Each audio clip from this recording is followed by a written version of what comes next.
আমার লেখা প্রথম যে কবিতাটির নাম হচ্ছে আমার ভুবনে তুমি চাঁদ। লেখক আমি নিজেই। আমি কবিতাটি শোনাচ্ছি।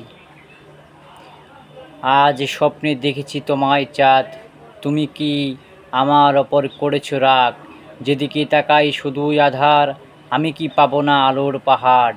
আমি করিনি ভুল, ভুল করেছে সে, এজন্যই সে বারবার আমাকে খোঁজে। আমার তো আধার ভালো লাগে না, তবে আধার কেন আমায় ছাড়ে না?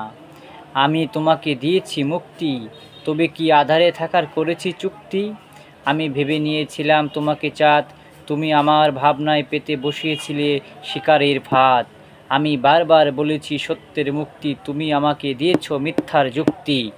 আমি তো পরাজিত না, হার মানা আমায় সাজে না। আমি উড়ব আমার জ্বলে আপন শক্তির বলে। আমার লেখা প্রথম যে কবিতাটি, দ্বিতীয় কবিতাটি আপনাদেরকে কিছুদিনের মধ্যে শোনাবো।